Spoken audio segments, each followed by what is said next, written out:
আল্লাহ বলেছেন আমি আপনাকে জগৎবাসীর জন্য রহমত হিসেবে প্রেরণ করেছি। আল্লাহ তাআলা বলেছেন তিনি হচ্ছেন মোমেনদের জন্য কল্যাণকামী এবং মোমেনদের জন্য পরম রহমদিল।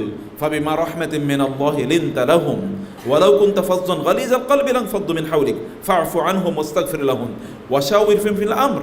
আল্লাহ তাআলা বলেছেন আল্লাহ আপনারকে অনুগ্রহ করে এমন একটি চরিত্রের অধিকারী বানিয়েছেন যে you are very much soft, kind, compassionate even to your enemies, even to those who make mistake. যারা ভুল করে তাদের প্রতি আপনি অনুগ্রহশীল আর তাদেরকে আপনি অনুগ্রহ করছেন। আপনাকে এমন চরিত্র দিয়ে আমি এমন চরিত্র দিয়ে আপনি তৈরি করেছি আপনাকে। আল্লাহ তাআলা তার রাসূলের ব্যাপারে এই কথা বলেছেন এবং সেই রাসূল সাল্লাল্লাহু আলাইহি ওয়াসাল্লাম তিনি কিছু লোকের ব্যাপারে এই কথা বলেন যে তাদের নাক ধুলায় ধূসরিত হোক, তারা লাঞ্ছিত হোক, তারা অপমানিত হোক। কতটা হতভাগা হতে পারে সেই সকল লোকেরা যারা রমাদান পাওয়ার পরেও তার নিজেকে তারা পরিবর্তন করতে পারেনি। রমাদান পাওয়ার পরেও তার মাঝে ভালো চিন্তার উদ্রেক হয় নাই। রমাদান পাওয়ার পরেও শয়তান বন্দী থাকার পরেও তার নিজকে সেই শয়তানে পরিণত করেছে, অথবা শয়তানের যে আচরণগুলো আছে এই আচরণগুলো তার মধ্যে পরিলক্ষিত, অথবা শয়তান বন্দী। হয়তোবা শয়তান দূর থেকে বন্দী অবস্থায় হাসে যে আমি বন্দী কিন্তু তোমারে রেখে আসছি আমার কাজ করার জন্য। এইরকম ব্যক্তিত্বে যাদের নিজেকে তারা পরিণত করেছে তারা নিশ্চয়ই সত্যিকার অর্থে তারা হতভাগ্য।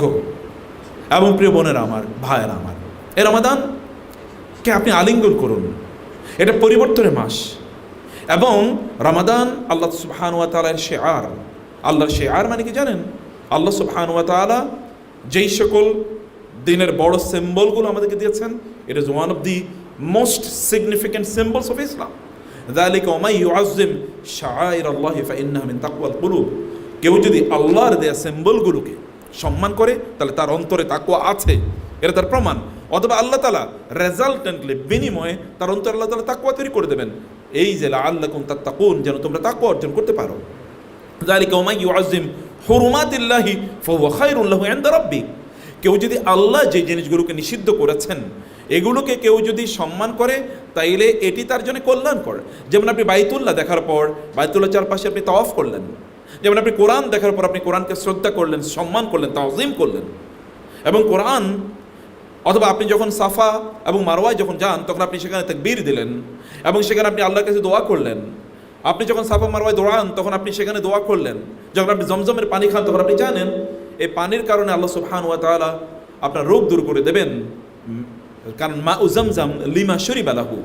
রাসূল সাল্লাল্লাহু আলাইহি ওয়াসাল্লাম বলেছেন জমজমের পানি খেলে ব্যক্তি যেই নিয়তে খায় সেই নিয়ত আল্লাহ তাআলা কবুল করে নেন। এই যে আল্লাহর যে শিআরগুলো এগুলোকে তাওযীম করে, এগুলোকে সম্মান করে, এগুলোকে যথাযথভাবে আপনার গ্রহণ করা, আলিঙ্গন করা, এটা আল্লাহ সুবহানাহু ওয়া তাআলাকে ভয় করা অথবা আল্লাহকে ভালোবাসার নামান্তর। এটি যে আল্লাহর দিনকে যে আপনি শ্রদ্ধা করছেন তার এটি ইন্ডিকেশন।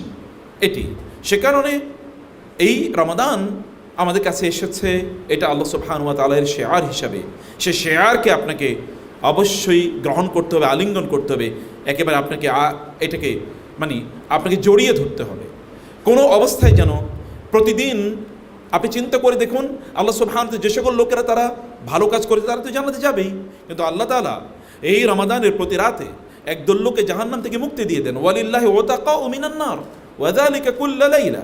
যে প্রত্যেক রাতে আল্লাহ তাআলা একদল লোককে জাহান্নাম থেকে মুক্তি দিয়ে দেন। This people are saved and redeemed from the hell fire. এগুলোকে রক্ষা করা হয় এবং এগুলোকে মুক্তি দিয়ে দেওয়া হয়। Salvation, eternal salvation. এটা কাদেরকে? যারা জান্নাতি তারা তো জান্নাতে যাবেই, জাহান্নাম থেকে তাকে মুক্তি দেওয়ার তো কোনো প্রশ্ন আসে না। নিশ্চয়ই যে সকল লোকেরা যারা গুনাহ করেছে, অতএব ইট ইজ ইউর মান্থ, এটা আপনাদের মাস, এটা আপনারা অবশ্যই গ্রহণ করেন। আমি এই কথা বলছি না যে আপনারা গুনাহ করেছেন, আমি বলছি যে আমরা যারা জেনারেল পিপল যাদের গুনাহ করার কি এক ধরনের চারিদিকে এমন এনভায়রনমেন্ট, আবহাওয়া আছে, আমরা একেবারে গুনাহমুক্ত থাকতে পারছি না। ইট ইজ ইউর মান্থ, এটা আপনার মাস, এটাকে আপনাকে গ্রহণ করতে হবে এবং আপনি দেখিয়ে দেন এই মাসে আপনি আপনার নিজকে পরিবর্তন করছেন, এই মাসে আপনি আপনার নিজকে পরিবর্তন করতে পারছেন। এবং সে কারণে আমাদেরকে যেটা করতে হবে তাহলে যে পজিটিভ অ্যাপ্রোচ নিয়ে এই মাসের কাছে আমাদেরকে আসতে হবে, আল্লাহর কাছে দোয়া করতে হবে আল্লাহ সুবহানাহু ওয়া তাআলা যেন এই মাসে আমাদেরকে সত্যি করতে পরিবর্তন করার, নিজেদেরকে পরিবর্তন করার তৌফিক আল্লাহ সুবহানাহু ওয়া তাআলা আমাদেরকে দান করেন।